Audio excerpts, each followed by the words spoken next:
समानतेचा लढा देशाला दाखवला। भारतीय संस्कृतीमध्ये अध्यक्ष महोदय, महिलांचं योगदान हे नेहमीच परिवर्तन घडवणारे राहिले आहे। सामाजिक न्यायासाठी लढणाऱ्या राजमाता जिजाऊ, प्रशासन आणि लोककल्याणाचा आदर्श पुण्यश्लोक अहिल्यादेवी होळकर, तर पराक्रमासाठी महाराणी ताराराणी यांनी दिलेले योगदान आजही आपल्या सर्वांसाठी प्रेरणादायी आहे। अध्यक्ष महोदय, याच महाराष्ट्राच्या विचाराला पुढे नेण्याचं काम आज आपण करत आहोत। हाच पुरोगामी विचाराचा वसा घेऊन आज आपण आपल्या महिला शेतकऱ्यांच्या हक्कासाठी पुढचे पाऊल टाकत आहोत। अध्यक्ष महोदय, आपल्या सर्वांना माहिती की आजच्या दिवशी डॉक्टर MS स्वामीनाथन यांचे स्मरण केल्याशिवाय आपल्याला हा प्रसंग पूर्ण होऊ शकत नाही। भारताला अन्नधान्याच्या बाबतीमध्ये स्वावलंबी बनवणारे हरित क्रांतीचे ते जनक होते, पण त्यांचे विचार केवळ उत्पादन वाढवण्यापुरते मर्यादित नव्हते।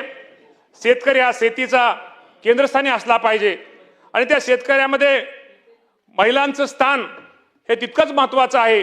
हा विचार त्यांनी सातत्याने मांडला। शाश्वत आणि सर्वसमावेश शेतीचे स्वप्न त्यांनी पाहिले।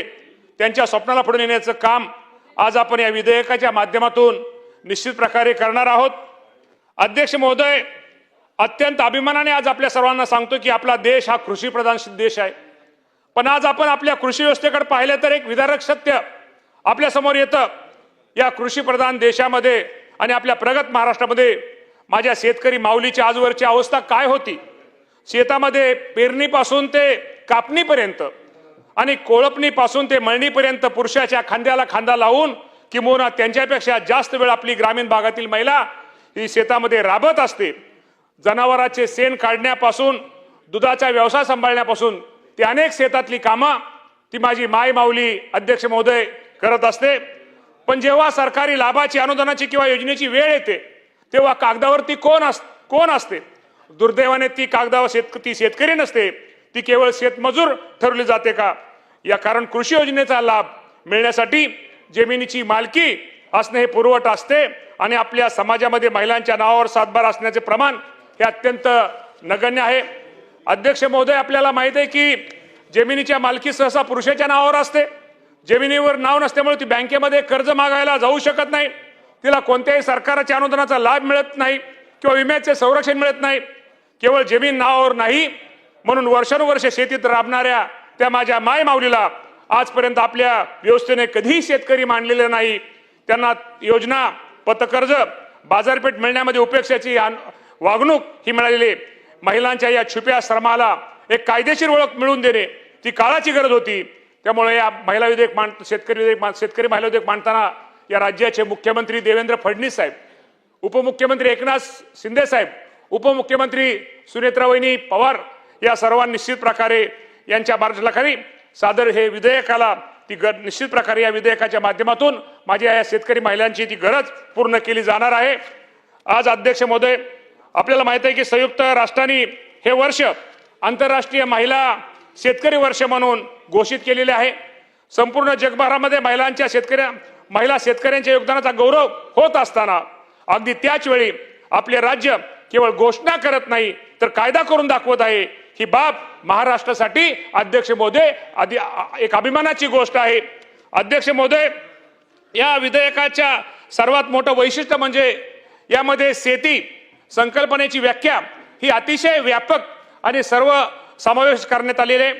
पीक उत्पादनासोबतच पशुपालन, कुक्कुटपालन, दूध व्यवसाय, मासेपालन, मधमाशी पालन, वनोपज संकलन, उदाहरणार्थ तेंदूपत्ता, डिंकोळा करणे इत्यादी अशा सर्व उपयोगी साधनाचा यात समावेश करण्यात आला आहे। यामुळे जमीन नसतानाही परंतु शेतीशी निगडीत कोणत्याही कामात गुंतलेल्या महिलेला महिला शेतकरी म्हणून या ह्याच्यातून एक मान्यता मिळणार आहे। अध्यक्ष महोदय, या विधेयकामध्ये केलेल्या महिला शेतकऱ्यांची व्याख्या ही ग्रामीण वास्तवाशी सुसंगत असून शेती क्षेत्रातील महिलांच्या प्रत्यक्ष योगदानाला न्याय देणारी आहे। अध्यक्ष महोदय, ह्याच्यामध्ये या मान्यतेचे स्वरूप म्हणजे महिला शेतकरी ओळखपत्र हे यातनं आपण महिलांना देणार आहोत आणि हे ओळखपत्र मिळाल्यानंतर महिलेला कृषीविषयक अर्थसहाय्य, बियाणे, खते इत्यादी निविष्ठांचे वाटप, विविध शासकीय योजनेचा लाभ, कृषी कर्ज पुरवठा आणि बाजारपेठेमध्ये थेट प्रवेश मिळणार आहे. महिला शेतकरी ओळखपत्र देण्याची प्रक्रिया आपल्या गावाच्या ग्रामसभेमधनं च्या माध्यमातून अध्यक्ष महोदय करण्यात येणार आहे. तसेच यामध्ये तालुका कृषी अधिकारी दर्जाचा अधिकाऱ्याकडे अपील करण्याची सुविधा देखील आपण यामध्ये दिलेली आहे. महिलांना अध्यक्ष महोदय जिल्हा आणि तालुका पातळीवर महिला शेतकरी अधिकाऱ्यांची नियुक्ती करणे आणि महिला शेतकरी सक्षमीकरण करण्यासाठी स्वतंत्र निधीची पण तरतूदही या विधेयकामध्ये अध्यक्ष महोदय करण्यात आली आहे. सदर विधेयकात एकल महिला शेतकऱ्यांसाठी विशेष सहायता कार्यक्रम, कौशल्य विकास याबाबतची तरतूद करण्यात आली आहे. याचा फायदा निश्चित प्रकारे माझ्या या राज्यातील माता भगिनींना अध्यक्ष महोदय होईल. या विधेयकाद्वारे महिला शेतकऱ्यांसाठी स्वतंत्र महिला शेतकरी डेटाबेस तयार करण्यात येणार आहे. त्यामुळे अध्यक्ष महोदय राज्यातील महिला शेतकऱ्यांची अचूक माहिती उपलब्ध होईल आणि त्यांना त्यांच्या गरजेनुसार योजना अधिक देणं सुलभ होईल. अध्यक्ष महोदय, विधेयकाच्या अंमलबजावणी करण्यासाठी आपल्याला माहित आहे की अध्यक्ष महोदय माननीय मुख्यमंत्री यांच्या अध्यक्षतेखाली महिला शेतकरी सक्षमीकरण परिषद, मुख्य सचिव यांच्या अध्यक्षतेखाली राज्य संनियंत्रण समिती व कृषी सचिव यांच्या अध्यक्षतेखाली महिला शेतकरी सक्षमीकरण कक्ष यासारखी स्वतंत्र व्यवस्था यामध्ये निर्माण करण्यात आलेली आहे. ही रचना केवळ धोरण निर्मितीपुरती मर्यादित नसून समन्वय, अंमलबजावणी, देखरेख आणि मूल्यांकन यामध्ये महत्वाची भूमिका यामध्ये बजावणार आहे. या विधेयकाचा खरा उद्देश केवळ महिलांना प्रमाणपत्र देणे हा नाही, तर महिला शेतकऱ्यांची स्वतंत्र ओळख, समान संधी, आर्थिक सक्षमीकरण आणि निर्णय प्रक्रियेत योग्य स्थान मिळवून देणे हा आहे.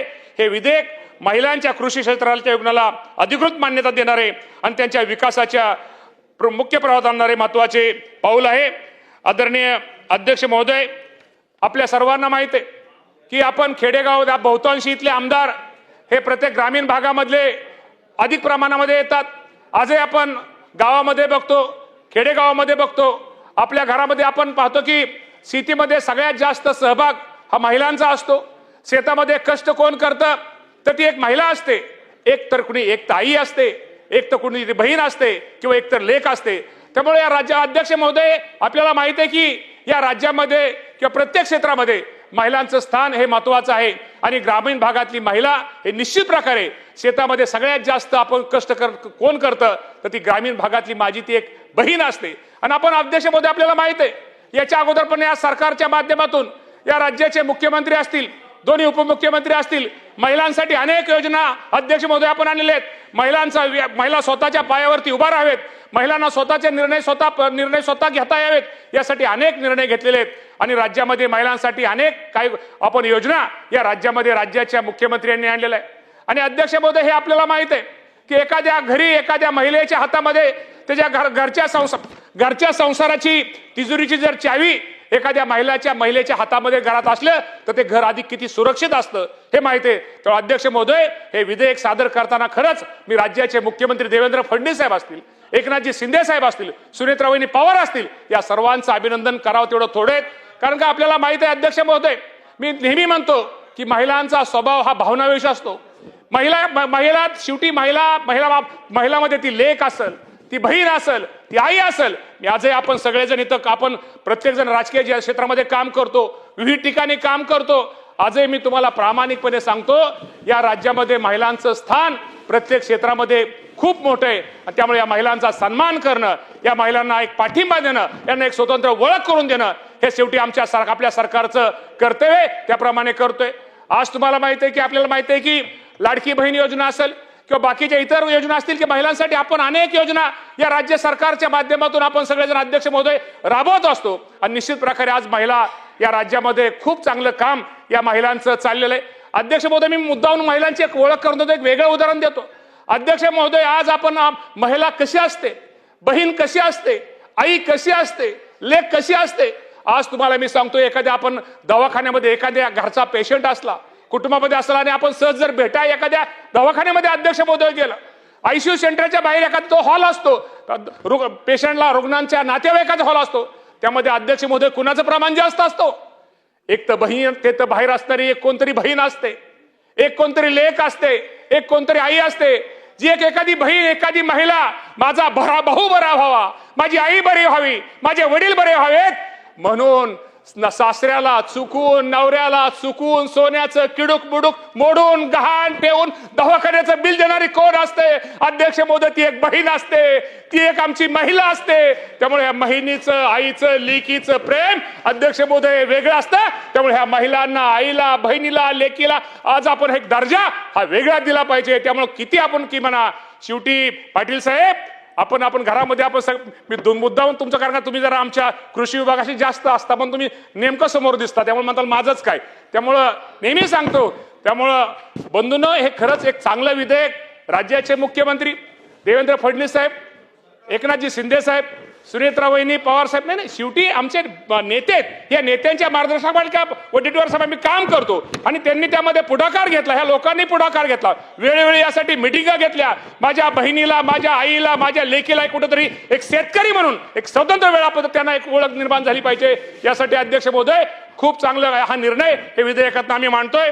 अध्यक्ष महोदय हे विधेयक म्हणजे केवळ कायदेशीर तरतूद नाहीये तर ती आपल्या भगिनीच्या कष्टाला त्यांच्या ओळखीला आणि त्यांच्या हक्काला दिलेला एक तो खरा सन्मान आहे. महाराष्ट्राने यापूर्वीही सामाजिक सुधारणेमध्ये देशाचं नेतृत्व केलं आहे. हीच परंपरा आपण पुढे नेत आहोत. मला या सभागृहाला सांगण्यामध्ये आनंद होत आहे. महाराष्ट्राने आपले नेहमीच आपल्या देशासाठी विविध धोरणामध्ये दिशा दाखवण्याचं काम केलं आहे. या धर्तीवरती महिला शेतकरी सक्षमीकरणाचं विधेयक अध्यक्ष महोदय हे विधेयक महिला शेतकऱ्यांच्या सक्षमीकरण असणारे सक्षमीकरणाचे विधेयक आणणारं भारतातलं महाराष्ट्र हे पहिलं राज्य आहे हे पण अध्यक्ष महोदय आपल्या सगळ्यांना मी सांगतो. त्यामुळं हे विधेयक संमत झाल्यानंतर देशातील इतर राज्यही याचं अनुकरण केल्याशिवाय राहणार नाही. त्यामुळे महाराष्ट्र एक वेगळं पुरोगामी राज्य आहे.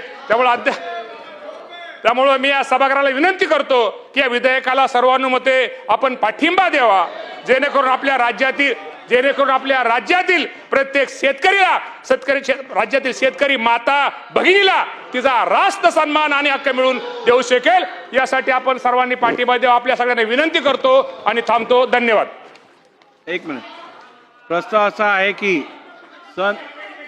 एक मिनिट बघा, अत्यंत चांगलं विधेयक आहे. ऐका आणि ते लवकरात लवकर पारित व्हावं याची घाई तुम्हाला मला आणि मंत्र्यांना अधिक आहे.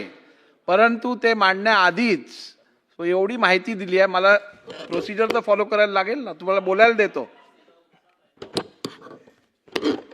प्रस्ताव असा आहे की सन 2026 विधानसभा विधेयक क्रमांक 48 महाराष्ट्र महिला शेतकरी सक्षमीकरण विधेयक 2026 विचारात घेण्यात यावे. प्रभारी कोणाला बोलायचंय?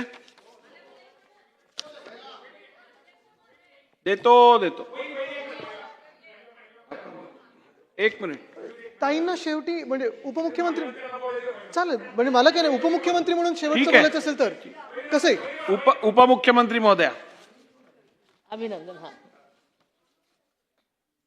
माननीय अध्यक्ष महोदय, आज या सभागृहामध्ये महाराष्ट्र महिला शेतकरी सक्षमीकरण विधेयक 2026 या ऐतिहासिक आणि परिवर्तनवादी विधेयकावर बोलण्यासाठी मी उभी आहे. अशा प्रकारचे विधेयक भारतात पहिल्यांदाच आपल्या विधानसभेत मांडलं आहे. या विधेयकाचं मी राज्याच्या सर्व माता भगिनींच्या वतीनं मनापासून स्वागत करते, अभिनंदन करते.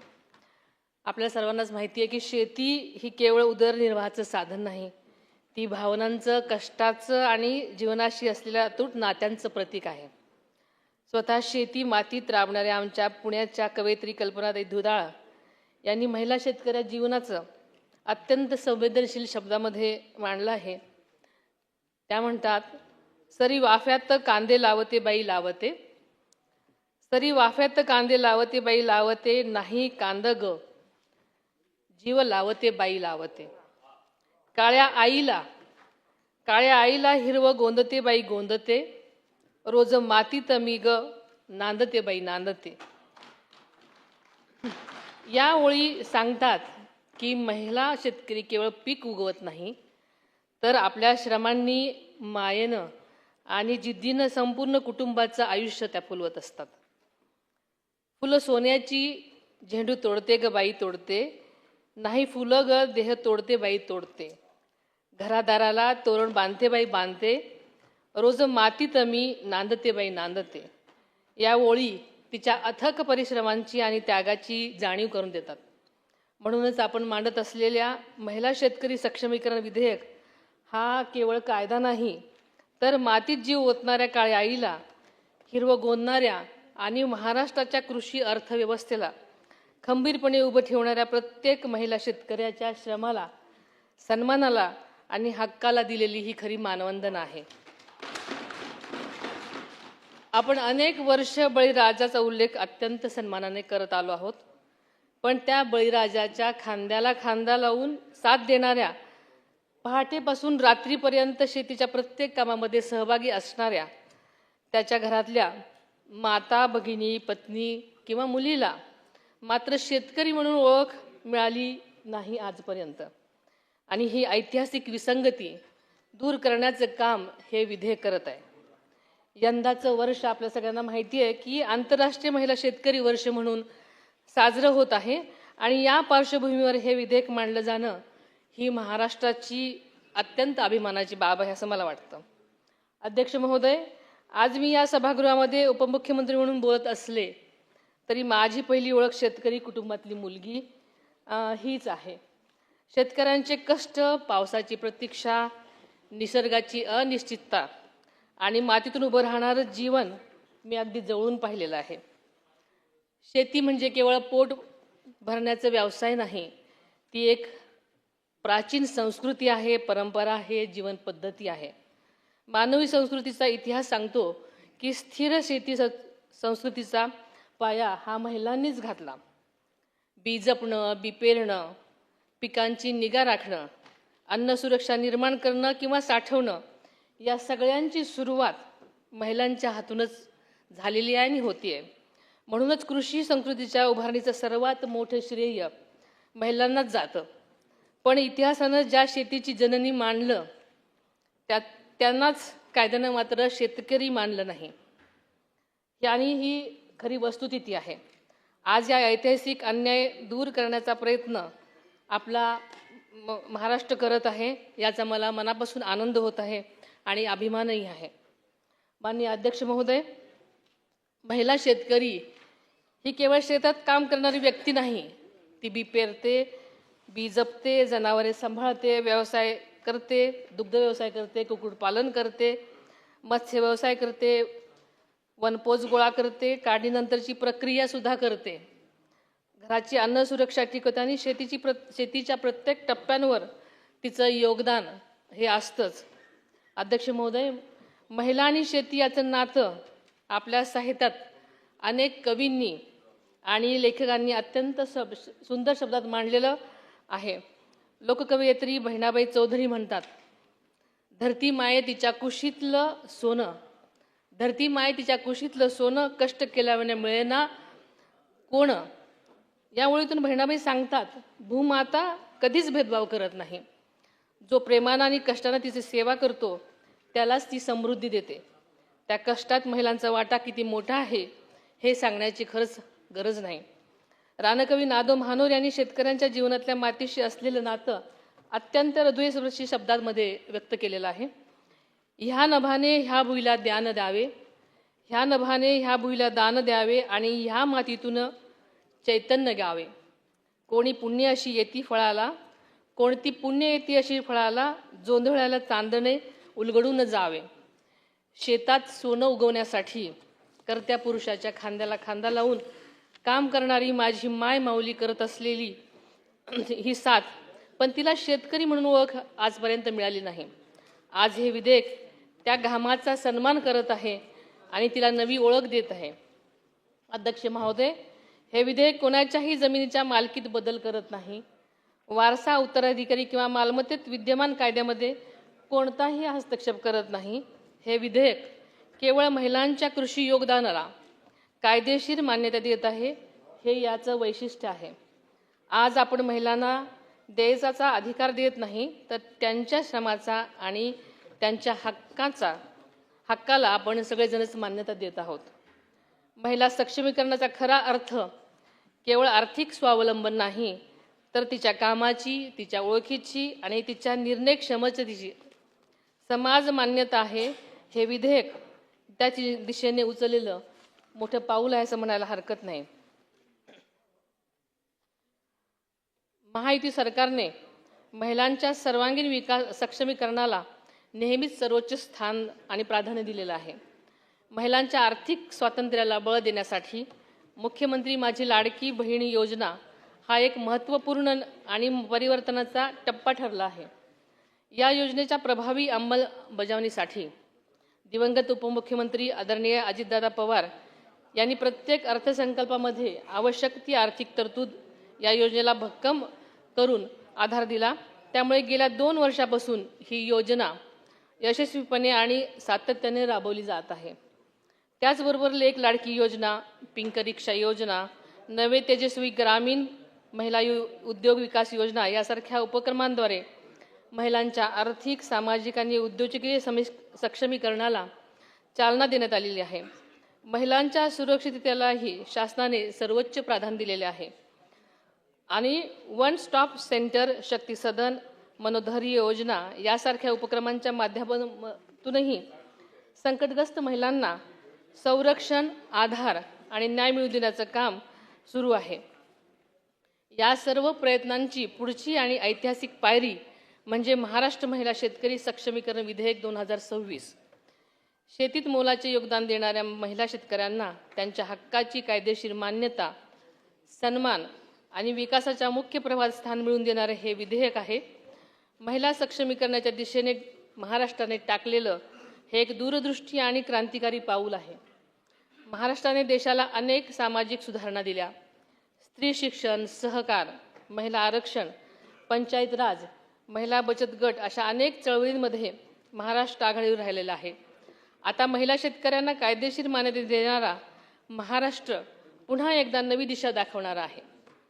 शेवटी एवढंच म्हणेन, शेतीमध्ये स्त्री ही केवळ मदतनीस नाही, तर ती भागीदार आहे. ती केवळ श्रमिक नाही, ती उत्पादकही आहे. ती केवळ कुटुंबाची आधारवडच नाही, तर ती राज्याच्या कृषीवर अर्थव्यवस्थेला सुद्धा मजबूत करणारा पाया आहे. या ऐतिहासिक विधेयकाबद्दल राज्याचे मुख्यमंत्री, कृषी मंत्री, कृषी विभाग आणि सर्वच विधेयकांच्या निर्मितीमध्ये योगदान देणाऱ्या ज्ञात अज्ञात सर्वांचंच मी मनापासून अभिनंदन करते. चला, आज आपण सर्वजण मिळून महाराष्ट्रातल्या कष्टकरी माता भगिनींना अभिमानाने सांगूया, तू केवळ शेतात राबणारी महिला नाहीस, तर तू आता शेतकरी आहेस. धन्यवाद. जय जिजाऊ, जय सावित्री आणि जय अहिल्या, जय महाराष्ट्र. धन्यवाद अध्यक्ष महोदय. खरं म्हणजे आज एक महत्त्वाचं पाऊल आपण पुढे टाकत आहोत आपल्या राज्याच्या इतिहासामध्ये. आपल्या राज्य नेहमी पुरोगामी राहिलेलं आहे, महिलांना ताकद देणारं, महिलांना आवाज देणारं आणि तसंच महिला देखील आपल्या समाजाला एक दिशा दर्शवणाऱ्या महिला आपल्या इथे महाराष्ट्रात जन्माला आलेल्या आहेत. खरं म्हणजे ह्याच बिल आपण इथे पारित करत असताना कोणी काही आम्ही विरोध करण्याचं कारणच नाही, एकमतानेच होणार आहे मंत्री महोदय. पण आमच्या काही सूचना असतील, काही सल्ले असतील. पण हे बिल पारित करत असताना आठवण येते ती MS स्वामीनाथन, भारतरत्न MS स्वामीनाथनची. स्वामीनाथन साहेबांनी खरं तर देशात आपल्या कृषी क्षेत्रामध्ये एक वेगळी क्रांती आणली. प्रोडक्टिव्हिटी असेल, शेतकऱ्यांना वेगळे कसं काय आपण पेरणी करायची, काय त्याच्यातून नक्की येऊ शकतं, पुढे कसं आपण हा जो शेतमाल आहे ते जगाच्या मार्केटमध्ये नेऊ शकतो. मला वाटतं हे दाखवलं ते MS स्वामीनाथन साहेबांनी दाखवलं आणि आज खरोखर आपण त्यांचा इथे उल्लेख केलात, ही फार महत्त्वाची गोष्ट आहे. महिला शेतकरी म्हटल्यानंतर अनेक वर्ष आपण पाहतो, जेव्हा आपण बांधावर जातो तेव्हा शेतकरी तर भेटत असतात, पुरुष भेटत असतात, महिला एका बाजूला बसून अनेकदा शेतमजूर म्हणून किंवा जसं ताईंनी आता उपमुख्यमंत्री महोदयांनी सांगितलं की फक्त भागीदार म्हणून नाही तर शेतमजूर म्हणून त्यांची आत्तापर्यंतची ओळख होती. आज आपण त्यांना शेतकरी हा एक दर्जा देत आहोत. मला वाटतं ही फार अभिमानास्पद गोष्ट आहे की आपण सर्व आज आमदार म्हणून हे बिल आपण पारित करणार आहोत. अध्यक्ष महोदय, आपल्याच माध्यमातून मी मंत्री महोदयांना सांगू इच्छितो की ही जी आपण हे जे पाऊल पुढे टाकत आहोत हे फक्त काही कागदोपत्री राहू नये, ह्याची अंमलबजावणी खरोखर जमिनीवर होणं गरजेचं आहे. प्रत्येक जिल्ह्यामध्ये असेल, प्रत्येक तालुक्यामध्ये असेल, त्याची जी अंमलबजावणी आहे ती आत्तापासून होणं गरजेचं आहे. कारण जे आज आपण शेतकऱ्यांची हाल पाहत आहोत ते खरोखर बघण्यासारखे नाही आहेत. एक तर पाऊस हा लांबला होता, परिस्थिती आपल्याला माहिती आहे, दुष्काळासारखी परिस्थिती होती. काल परवाकडे पाऊस जेव्हा सुरू झालेला आहे, पेरणी करायची नाही करायची इथपासून जी सुरुवात झाली होती, हे पुढचं वर्ष कसं असणार आहे हे आपल्याला माहिती नाही. ताई उपमुख्यमंत्री महोदय, आपल्याला माहिती आहे गेले 10 वर्ष तसं पाहायला गेलं तर वातावरणीय बदल हा जो काळ आपण पाहिला, कधी पाऊस, कधी अवकाळी पाऊस, कधी गारपीट, कधी सततचा पाऊस, मग सगळे आपण विरोधी पक्ष आणि सत्ताधारी पक्ष येतो एकत्र, भांडतो, कधी बांधावर जातो, कधी भाषणं देतो की आमची याची अंमलबजावणी झाली पाहिजे, पीक विमा केंद्र उघडलं पाहिजे, पिकाचा विमा दिला पाहिजे. पण अध्यक्ष महोदय, जेव्हा आपण महिलांना ह्या आता पूर्ण मेनस्ट्रीममध्ये आणत असताना फक्त इथपर्यंत बोलून चालणार नाही. आपल्याला ह्याच्या कामाची अंमलबजावणी जी मी सांगत आहे, मंत्री महोदय, आपल्याला ह्या प्रत्येक तालुका स्तरावर एक केंद्र उभं करायला लागेल. त्या केंद्रातून फक्त शेतीची माहिती नाही, कारण आतापर्यंत जे आपण महिलांचे हाल पाहत आलेलो आहे, आणि फक्त काही शेतकरी म्हणून नाही किंवा शेतमजूर नाही, तर राज्यभरात असेल, देशभरात असेल, हे काही मी कोणाला दोष देत नाही, एका सरकारचं किंवा दुसऱ्या सरकारचं किंवा कायदा सुव्यवस्था वगैरे एक बोलत नाही, पण एक मानसिकतेनं तर आपल्याला बाहेर यायला लागेल की ह्या फक्त राबायला आहेत, ह्या फक्त मजुरी करायला आहेत. त्याच्यातून पुढे येऊन जर आपल्याला त्यांना सन्मान द्यायचा असेल तर सामाजिक सन्मान असेल, आर्थिक सन्मान तर आहेच, पण आरोग्याचं देखील आपल्याला देखभाल आणि ह्याच्यावर विचार करणं फार गरजेचं आहे. मंत्री महोदय, आरोग्य म्हटल्यानंतर काही मूलभूत गोष्टी याच्यात येतात. एकतर त्यांच्या ज्या पिरियड सायकल आहेत किंवा सॅनिटरी पॅड्स आपण त्यांना तिथे शेतावर उपलब्ध करून देऊ शकणार नाही की नाही, कदाचित आपल्या खात्याकडे येत नसेल, पण आपण हा विचार करणं गरजेचं आहे. कारण जागतिक स्तरावर ह्याची जेव्हा चर्चा चालते, हा टॅबू राहिला नाही, आता न बोलण्याची गोष्ट राहिली नाही, हे जगात बोलतात, त्याच्यात लाज वाटून घेण्याची गरज नाही आहे, पण आपण त्यांच्या आरोग्याबद्दल विचार करणं गरजेचं आहे. सॅनिटरी पॅड वेंडिंग मशीन किंवा इन्सिनरेटर्स हे गाव पातळीवर आपण ह्या महिला शेतकऱ्यांना जेव्हा ते शेतात राबत असतात, काम करत असतात, आता शेतकरी म्हणून काम करतील, हे उपलब्ध करून देऊ शकतो की नाही, मला वाटतं हा आपण विचार करणं गरजेचं आहे. तसंच आपण जर पाहिलं तर ग्रामीण भागात पुरुषांमध्ये आणि म्हणजे शहरी भागात पुरुषांमध्ये आणि महिलांमध्ये दोन्हीकडे, ग्रामीण आणि शहरी याच्यात आज कुपोषण खूप मोठ्या प्रमाणात वाढत चाललेलं आहे. आयर्न डेफिशियन्सी असेल, कॅल्शियम डेफिशियन्सी असेल, व्हिटॅमिन कुठचीही डेफिशियन्सी असेल, आपण पाहतो लहान मुलींमध्ये देखील स्टंटेड ग्रोथ होत आहे. कारण ज्या शाळेमध्ये जातात, मग ते झेडपीच्या असतील किंवा महानगरपालिकेच्या असतील किंवा कुठच्याही प्रायव्हेट संस्था असतील, ते जे आपण पोषण देतो त्याच्यासाठी आपली आई ही राबते, काम करते, मेहनत करते, का तर मुलांना वाढवण्यासाठी. पण जर तुम्ही त्यांना शेतकऱ्यांचा दर्जा देणार असाल, आज तो सन्मान तुम्ही आपल्या समाजात देणार असाल, त्या सन्मानासोबत तिची जी एक महत्त्वाची काळजी असते की माझं मूल हे नीट वाढू शकतं की नाही, चांगल्या शाळेत जाऊ शकतं की नाही, तर शाळेंची परिस्थिती असेल, त्या शाळेंमध्ये जे मिड डे मील असेल ते पौष्टिक आपण देतोय की नाही, त्यांचं स्टंटेड ग्रोथ कशी नाही होणार, आपण मला वाटतं ह्याच्यावर देखील आपल्या ह्या केंद्रामधून थोडी काळजी घेणं गरजेचं आहे. अर्थात तिसरी गोष्ट आणि सगळ्यात महत्त्वाची, महिलांसाठी जरा जास्ती, पुरुषांसाठी पण तेवढंच आहे, गावोगावी अर्थात प्रधानमंत्री महोदयांनी मला वाटतं 2014 साली सांगितलं होतं की प्रत्येक ठिकाणी बाथरूम हे होणं गरजेचं आहे, बाथरूम ठीक असणं गरजेचं आहे. पण ह्याच्यात अध्यक्ष महोदय, कुठे ना कुठेतरी आपण हे मान्य करून चालायला लागेल, जेव्हा आपण ग्रामीण दौरे करतो किंवा इव्हन शहरी दौरे करतो, अजून जशा पाहिजेत तशा त्या बाथरूम आपल्याला दिसत नाहीत, कुठेही आपल्याला ती सोयीसुविधा दिसत नाही. अध्यक्ष महोदय, आपल्या माध्यमातून, मंत्री महोदयांच्या माध्यमातून ह्याच्यावर देखील आपण लक्ष देणं गरजेचं आहे. शिक्षण असेल, आरोग्य असेल, जेव्हा आपण एखाद्या व्यक्तीला अजून एक जबाबदारी देतो, आतापर्यंत कसं होतं की आतापर्यंत शेतकरी म्हणून ह्या अधिकृतरित्या ह्यांना ओळख नव्हती, नुसतं जबाबदारी होती. कदाचित आता जबाबदारी म्हणजे तुम्ही महिला शेतकरी केल्यानंतर जबाबदारी ही वाढणार आहे. एका महिलेच्या नावावर जेव्हा एखादं शेत येतं किंवा एखादी जमीन येते, तिच्यावर सगळ्यांचं लक्ष असतं, जबाबदारी तिच्यावर पूर्ण परिवाराची येणार, कुटुंबाची येणार, आणि ही जबाबदारी जेव्हा वाढते तेव्हा आपल्याला सरकारकडून देखील तिला तेवढीच मदत करणं गरजेची आहे. अध्यक्ष महोदय, अनेकदा आपण बोलत असतो, जेव्हा महिला दिन असतं किंवा एखादं महिला सुरक्षेचं बिल येतं किंवा एखादं असं महिला सन्मानाचं बिल येतं, तेव्हा आपण नेहमी म्हणतो की ही महिला माझी बहीण आहे, माझी आई आहे, माझी लेक आहे. कशाला? बहीण, आई, लेक असली नसली तरी ती महिला आहे, ती ह्या देशाची नागरिक आहे, तिला तो सन्मान देणं गरजेचं आहे. मला वाटतं आज आम्ही ह्या बिलाला एकमताने पारित करण्याचं हेच कारण आहे की तुम्ही ह्या बिलाच्या माध्यमातून हा सन्मान तुम्ही त्या महिलेला देत आहात. योगायोग हाच आहे की आम्ही देखील विरोधी पक्ष म्हणून थोडा ह्याच्यावर विचार करत होतो. आपलं मागच्या वेळीच आम्ही अनाउन्समेंट ऐकली की महिला शेतकरी सन्मान कायदा आम्ही आणणार आहोत, मग आम्ही थोडं थांबलो, कारण आज आपण पाहतो जागतिक स्तरावर महिलांना जो एक सन्मान दिला जातो तो देखील आपल्या राज्याने पुढाकार घेऊन दिला पाहिजे होता. ही देखील आमची थोडी मनस्थिती होती. आम्ही पण ह्याच बिलावर काम करत होतो, प्रायव्हेट मेंबर बिल वगैरे असेल ते आता आम्ही पूर्णपणे त्याच वेळी बंद केलं काम, कारण तुम्ही त्याच्यावर सुरू केलं. पण अध्यक्ष महोदय, हे सांगत असताना जेव्हा मी आपलं अभिनंदन करतो, कृषी मंत्री महोदयांचं अभिनंदन करतो, या बिलाला पाठिंबा देत असताना मी पुन्हा एकदा अजून एका कर्तृत्वाची त्यांना जाणीव करून देईन, कर्तव्याची जाणीव करून देईन की आज देखील शेतकरी हा कष्टकरी हा खुश नाहीये. शेतकरी आत्महत्या तेवढ्याच आहेत. कृषी मंत्री महोदय, थोडा विषय कदाचित वेगळा असेल, मी ह्या निमित्ताने मांडतो कारण आपल्याला आठवण करून द्यायला, कारण नाहीतर आपण नुसतं आमचे कैलाश पाटीलजींना सांगत असतं आणि ते तुम्हाला सांगत असतात. पण आज देखील जी कर्जमुक्ती झाली आहे, आमची हीच अपेक्षा आहे की सरसकट कर्जमुक्ती होईल, कुठच्याही अटी शर्ती शिवाय होईल. आणि ही कर्जमुक्ती जसं पुरुषांना आता पुढच्या काळात कदाचित आपल्याला, म्हणजे माझी तर ही प्रार्थना राहील की आपण देण्याची वेळ येऊच नाही, एवढं चांगलं काम आपण सगळे मिळून करू शकू आणि विधिमंडळ म्हणून करू शकू, माझी तर ही प्रार्थना राहील. पण आज जे शेतकऱ्यांचे हाल झालेले आहेत ते हाल थोडे सोडवण्यासाठी, थोडे सुलभ करण्यासाठी, त्यांना त्याच्यातून बाहेर काढण्यासाठी जे काही आपल्याला ह्या राज्यातून, विधिमंडळातून, कायदेमंडळातून करायला लागेल, मी आपल्या माध्यमातून कृषी मंत्री महोदयांना विनंती करीन की ते करणं गरजेचं आहे. पुन्हा एकदा विनंती करीन की अटी शर्ती विना नीट चांगली कर्जमुक्ती, माफी नाही कर्जमुक्ती आम्हाला पाहिजे. कष्टकऱ्यांचे हाल, बळीराजाचे हाल हे थांबले पाहिजेत. जे काही सरकारी सहाय्य तुम्ही करू शकता, मदत करू शकता, ते होणं गरजेचं आहे. आणि पुन्हा एकदा आपलं आणि या विधिमंडळाचं अभिनंदन करतो की आपण महिलांना देखील हा सन्मान दिलेला आहे. ह्याच्या अंमलबजावणीमध्ये देखील कुठेही काही कमी पडत असेल तर आम्हाला, म्हणजे रोख रक्कम नाही, ते मुख्यमंत्री महोदय बघतील, पण अर्थात तन मन, धनाचा आपण अर्थात धनी आहातच, पण तन मन कुठेही लागलं तर आम्ही फक्त विरोधी पक्ष म्हणून नाही तर या राज्याचे जबाबदार नागरिक म्हणून पुढे येऊ आणि आपल्याला समर्थन करू. धन्यवाद. जय हिंद, जय महाराष्ट्र, वंदे. सन्माननीय अध्यक्ष महोदय, सर्वप्रथम माझे सहकारी कृषी मंत्री सन्माननीय दत्ता मामा भरणे यांनी महाराष्ट्र महिला शेतकरी सक्षमीकरणाचं जे बिल आणलेलं आहे, या बिलाच्याबद्दल आणल्याबद्दल मी अभिनंदन करण्यासाठी सभागृहात उभी आहे.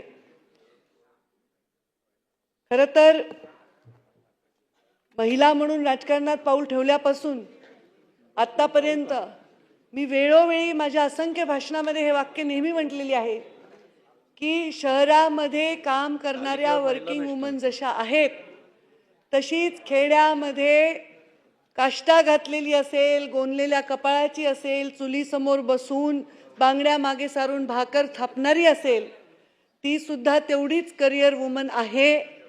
आणि सकाळी सूर्याच्या आधी उठणारी, घर शेणाने सारवून भाकरी थापून सगळ्या घरच्यांचा स्वयंपाक करून शेतावर उन्हातानात राबून संध्याकाळी येऊन वासराचं दूध काढून गरम गरम भाकरी आपल्या घरच्यांच्या ताटात वाढणारी ती सगळ्यात मोठी करिअर वुमन आहे. आपण बळीराजाचं राज्य व्हावं म्हणतो, पण आपण त्या बळीराजाच्या मागे असणाऱ्या त्या अन्नपूर्णेला ओळख देण्याचं काम आज दत्ता मामांच्या या बिलामुळे झालेलं आहे. याच्याबद्दल मी त्यांचं अभिनंदन करते. खरं तर ओळख या शब्दाची ओळखच स्त्री जातीची खूप कमी झालेली आहे. ती कधी तिचं पहिल्यापासून आपल्याला ते काळ होता जेव्हा कौंतेय राधेय गांधारी पुत्र म्हणलं जायचं, पण आता असं नाही म्हणलं जात.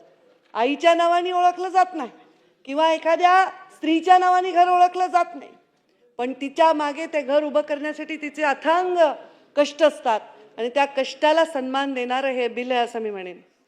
सन्माननीय उपमुख्यमंत्री सुनेत्रा पवार यांनी इतकं सुंदर भाषण केलं आणि छान अशा संवेदनशील ओळीमध्ये त्यांनी त्यांची भावना मांडली.